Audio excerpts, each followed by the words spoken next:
Buongiorno e benvenuti a questa prima edizione di TG Sicilia, i titoli del nostro telegiornale. Sui social si spacciavano per professionisti del ritocco estetico, ma la clinica improvvisata in un B&B era totalmente abusiva. 2 denunce a Palermo. A Catania i vandali distruggono l'innovativo impianto di nebulizzazione a Piazza Turiferro, l'amarezza di residenti e turisti. Trecastagni, comune pet friendly per le vie del centro in provincia di Catania. Sono stati installati cartelli che segnalano la presenza di colonie feline e invitano gli automobilisti a rallentare. A Trapani aperto il processo di beatificazione e canonizzazione di Manuel Foderà, il bimbo di Calatafimi Segesta, morto a soli 9 anni il 20 luglio del 2010. Show delle frecce tricolori a Noto, spettacolare esibizione della pattuglia acrobatica dell'aeronautica militare davanti a migliaia di spettatori assiepati sul lungomare e in spiaggia. Calcio a 5, la Meta Catania batte Torino 6-3 e rimanda alla bella il discorso scudetto. Domani sera l'ultimo atto in casa rossoazzurra. E in apertura vi diamo subito la notizia di cronaca, tragedia ieri nella zona di Torrefaro a Messina, è morta una ragazzina di 15 anni centrata da una moto in via Circuito. La ragazza è morta poco dopo l'arrivo in ospedale, indaga la sezione infortunistica della Polizia Municipale. Adesso cambiamo argomento, andiamo a Palermo. In un B&B del quartiere Zisa avevano allestito una vera e propria clinica di bellezza completamente abusiva gestita da falsi medici. Su Facebook anche una pagina intitolata ingannevolmente La dottoressa della bellezza, utilizzata per attirare clienti ignari. Il servizio di Manlio Viola. Un bed and breakfast trasformato in una clinica clandestina e una pagina social intitolata ingannevolmente La dottoressa della bellezza, utilizzata come specchietto per le allodole per attirare clienti ignari. Questo è lo scenario scoperto dai carabinieri della stazione di Terrasini, che insieme ai colleghi del NAS di Palermo hanno denunciato a piede libero una donna e un uomo, entrambi di 28 anni, con l'accusa di esercizio abusivo della professione medica. Si tratta di 2 giovani di Gela e di Niscemi che trovavano i clienti sui social attraverso la pagina, nella quale si presentavano come una clinica di bellezza ma senza avere alcun titolo per eseguire interventi che pubblicizzavano. L'indagine è scattata ad aprile, quando una donna ha presentato denuncia a causa dell'esito non soddisfacente del suo intervento di bellezza effettuato poco prima, a marzo. Gli accertamenti dei militari hanno permesso di ricostruire rapidamente il modus operandi dei 2 indagati, i quali promuovevano le sedute e gli interventi sul web, poi li eseguivano materialmente all'interno di un bed and breakfast situato nel quartiere Zisa di Palermo, in totale assenza delle necessarie autorizzazioni sanitarie.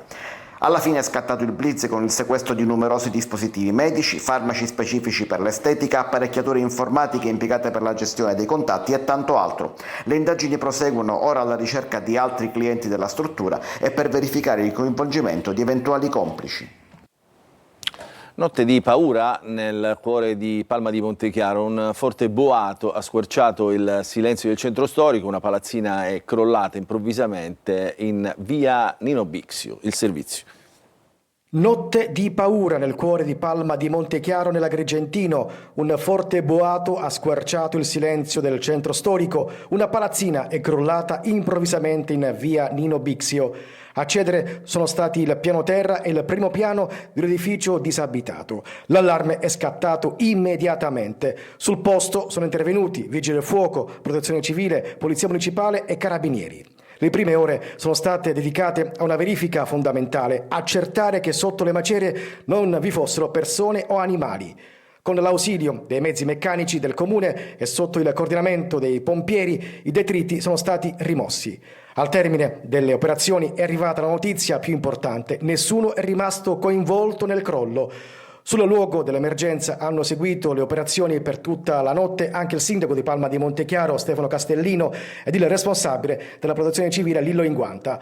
Per motivi di sicurezza il comune sta ora predisponendo l'evacuazione di 2 abitazioni adiacenti all'edificio crollato, una misura necessaria in attesa delle verifiche sulla stabilità dell'area. E adesso a Catania, i vandali in azione in piazza Turiferro hanno distrutto l'innovativo impianto di nebulizzazione utile in questi giorni di grande caldo, lasciando amareggiati turisti e residenti di passaggio. Il servizio di Tonino De Mano. 30 ottobre 2025 a Catania si inaugura piazza Turiferro con un rinfrescante passaggio dei presenti, sindaco Trantino compreso, sotto gli archi dell'impianto di nebulizzazione. Da quel giorno nessuno più ha visto la stessa scena, in primis perché non era necessario per l'approssimarsi dell'inverno e poi perché l'impianto è stato subito vandalizzato, messo KO dai soliti civili capaci di arrecare danno per pochi spiccioli o semplicemente per il gusto di distruggere. In un modo o nell'altro, in piena estate, con oltre 30 gradi già dal mattino, i nebulizzatori sarebbero stati utili, quasi una salvezza per fronteggiare la calura, ed invece niente. Questa turista ci prova, va alla ricerca di un pulsante per attivarli, ma rimane presto delusa. Ma non funziona? Perché no? Non sarebbero stati utili? Ah sì, se funzionassero. Catania è bella, ma i catanesi purtroppo la roviniamo. Una piazza così è un peccato, anche perché vedo che, come si può dire, ci dorme gente, quindi fa un po' paura. La piazza risulta vuota, frequentata soltanto la sera da chi viene a fare qualche spuntino, viene a fare i suoi bisogni. Quindi direi che dobbiamo rivedere un po' la situazione. La speranza è di rivederli funzionare possibilmente entro la fine dell'estate.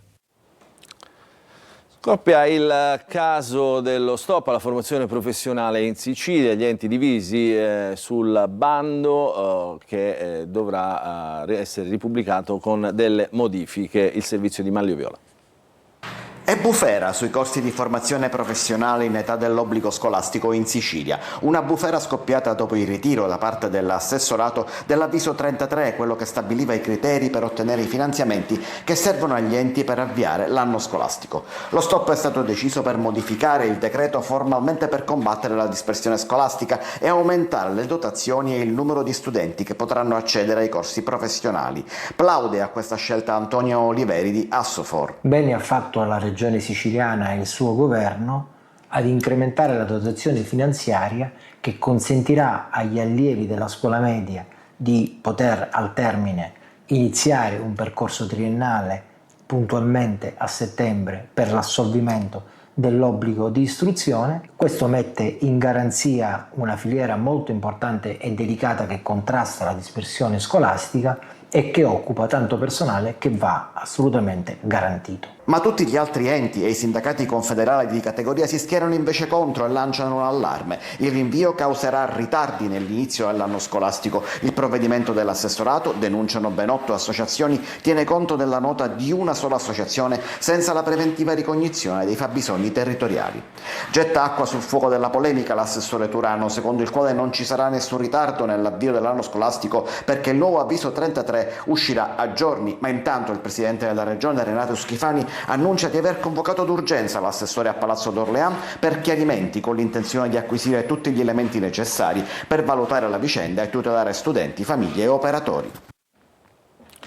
Ci spostiamo adesso alle pendici dell'Etna nel comune di Trecastagni, dove la segnaletica stradale è a misura degli amici a quattro zampe. Per le vie del centro sono stati installati cartelli che segnalano la presenza di colonie feline e invitano gli automobilisti a rallentare. È andata per noi Emanuela Corsi. Sornioni, liberi, indipendenti, legati ai luoghi in cui vivono. I gatti sono tra i più comuni animali da compagnia, ma non tutti hanno la fortuna di avere una famiglia. Tanti vivono nelle colonie, accuditi quasi esclusivamente dai volontari del territorio. Per i randaggi il principale pericolo è la strada, che spesso si trasforma in una trappola mortale. Ma a Trecastagni, alle pendici dell'Etna, la precedenza stradale va ai gatti. Per le vie del centro l'amministrazione ha installato questi cartelli per segnalare la loro presenza agli automobilisti, invitandoli a rallentare. L'iniziativa nasce per i volontari, grazie a questi volontari che hanno a cuore sia la tutela degli animali ma anche, devo dire, il benessere dei cittadini, perché tutelare il randagismo vuol dire sia tutelare gli animali ma anche il decoro urbano. La risposta non è tardata ad arrivare. Nei mesi c'è stato un calo di incidenti e di animali soccorsi. Questi cartelli hanno permesso, perché l'automobilista già è colpito dal fatto che c'è un pericolo nei confronti dei gatti e devo dire anche dei cani. comunque per gli animali d'affezione, noi abbiamo avuto una notevole diminuzione degli interventi. Grazie alla sinergia tra amministrazione comunale e i volontari che operano sul territorio, tutti gli animali vengono censiti e sterilizzati, compresi i cani di quartiere che vivono nelle vie del centro. Con privati, con associazioni facciamo in modo di incentivare la sterilizzazione degli animali e fare in modo che questo fenomeno, che spesso è stato lasciato così al caso, possa essere contenuto. Un piccolo gesto di civiltà che dimostra come il randagismo non è un problema degli animali, ma una responsabilità di noi uomini. Aperta nella cattedrale di Trapani la fase diocesana della causa di beatificazione di Manuel Foderà. Ce ne parla Laura Spanò.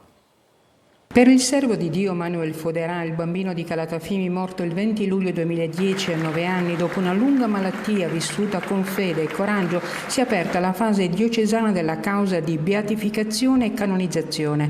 La storia di Manuel è una storia carica di speranza, così come racconta il postulatore della causa, Francesco Catozzella, che ha conosciuto personalmente il bambino. Quello che mi colpisce è un'immagine, l'immagine di Manuel steso a terra sul tappeto della cappellina dell'ospedale che dopo aver ricevuto la comunione dialoga con Gesù. Questa forse è l'immagine che più colpisce, perché i bambini hanno una loro spontaneità e lui, senza che nessuno gliel'ha detto, ha preso questa abitudine che è quella che anche noi dovremmo poi imparare. Quindi forse ciò che c'è da imparare di Manuel è l'amore per l'Eucaristia vissuto in un contesto di profonda sofferenza e quindi con grande fede in un momento in cui, in una situazione in cui noi forse avremmo mandato Dio, scusi il termine, a quel paese. Invece è bello pensare che lui ha mantenuto questa perseveranza attraverso la partecipazione all'Eucaristia, alla preghiera, al rosario, tutti armi che lui viveva in prima persona. La sua vita è un susseguirsi di fede e amore verso Gesù e i coetanei che hanno bisogno di sostegno e cure. Manuel trascorre la sua giovane vita in gran parte tra le corsie dell'ospedale oncologico, ma non si perde d'animo. Accanto a sé ha, come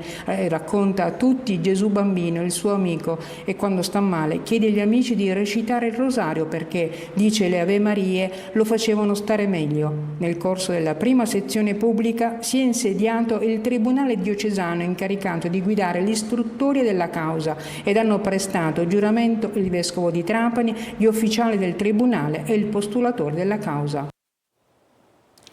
Adesso parliamo di un altro un piccolo disabile a cui i carabinieri regalano un sogno, quello di volare su uno dei loro elicotteri, il servizio di Salvo Cona. Da sempre, Giancarlo Di Dio Fiorentino, 44 anni, volontario dell'Associazione Nazionale Carabinieri di Caltagirone, aveva un grande sogno: salire su un elicottero dei Carabinieri, un desiderio che è diventato realtà. L'arma è andata oltre. L'arma, grazie al comandante generale dei Carabinieri, ha ordinato di far atterrare l'elicottero in Mirabella, paese nativo di Giancarlo.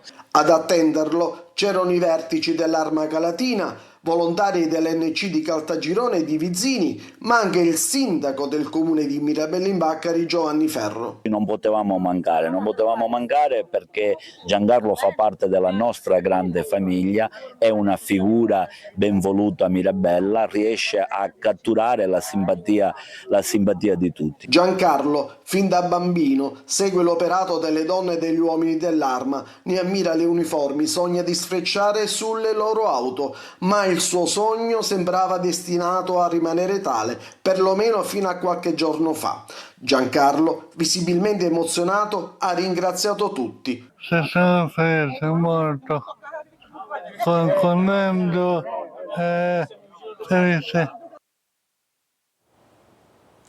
Adesso restiamo in qualche modo con il naso all'insù perché ieri ha noto grande successo per l'esibizione delle frecce tricolori, forte caldo, ma in migliaia hanno assistito allo spettacolo dal lungomare e dalla spiaggia.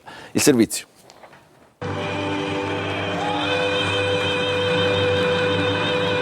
Il Lido di Noto si trasforma in un fiume di gente. Le frecce tricolori qui sono già entrate nella storia. È un'atmosfera pazzesca, meravigliosa, è una cornice spettacolare, non solo fatta di mare, di costa, ma soprattutto di persone. L'affetto che abbiamo incontrato qui è qualcosa di meraviglioso.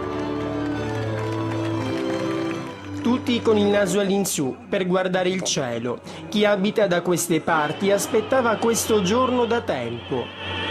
È un'iniziativa sicuramente nuova, anche per Noto. Avevi mai visto le frecce tricolori? No, non ho mai vissuto questa esperienza. L'ombrello per la pioggia, ma oggi per il sole era necessario. Ma soprattutto in tema, vorrei dire. Noi eravamo sul lungomare a Catania a maggio dell'anno scorso a vederle. Prima dell'arrivo della pattuglia acrobatica, però, protagonisti della scena sono stati gli elicotteri di tutte le forze armate, polizia e vigili del fuoco. Sorvoli con dimostrazione sul campo che hanno attratto tutti.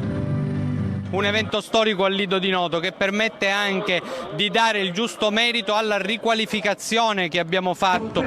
Quello che poi resterà impresso più di tutti è il tricolore della nostra Italia. Davvero uno show spettacolare, adesso noi ci fermiamo per una piccola pausa, al rientro lo sport.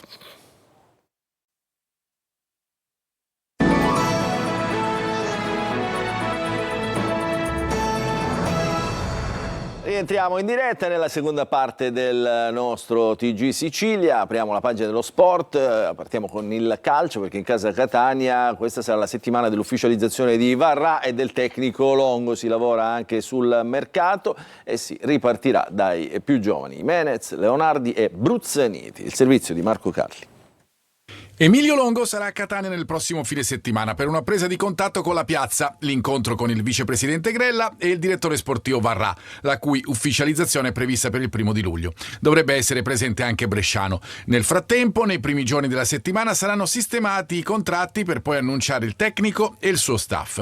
La presentazione di Longo probabilmente con l'approssimarsi dell'avvio del ritiro attorno al 10 luglio, poi il raduno e le prime visite mediche. Il lavoro proseguirà al Massimino, i rossazzurri si sposteranno a Norcia il 27 luglio fino alla partita di Coppa Italia con il Vicenza. Dopo comincerà la normale routine settimanale, con ogni probabilità, subito dopo il match di Vicenza, ancora al Massimino. La dirigenza vuole cambiare il modo di giocare degli etnei e anche l'impostazione. Di certo c'è che sarà un Catania con la difesa a 4, con i sistemi, il 4-3-3 e il 4-2-3-1, che sono nelle corde dell'allenatore ex Crotone, che sembra abbia conquistato la dirigenza etnea anche con il suo modo di porsi. Si cerca gioventù e freschezza, ma ovviamente ciò non vuol dire che non ci saranno giocatori esperti. Di certo però si riparte dagli atleti nati dal 2000 in poi. Saranno del progetto i Menez, Leonardi, Ponsi, Allegretto e Bruzzaniti. Parliamo di calcio a 5 adesso, la Meta Catania batte Torino per 6-3 e rimanda alla Bella, quindi alla terza partita, il discorso scudetto che si disputerà domani sera in casa dei rossoazzurri, il servizio di Tonino De Mano.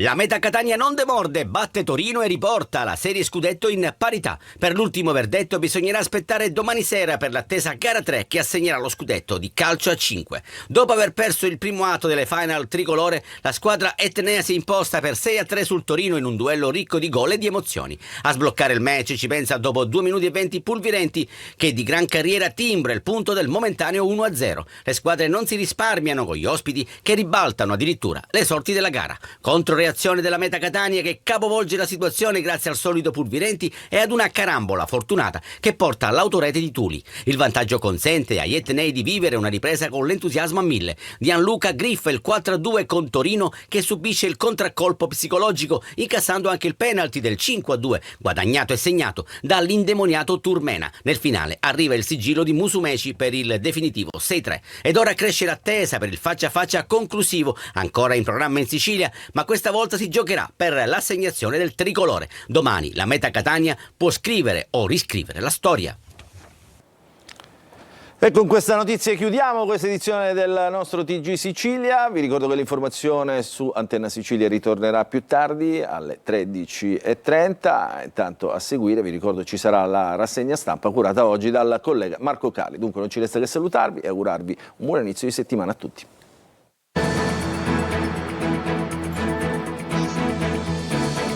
Entra nel mondo dell'informazione con l'app Sicilia Web. Resta sempre aggiornato con le news e le live in diretta.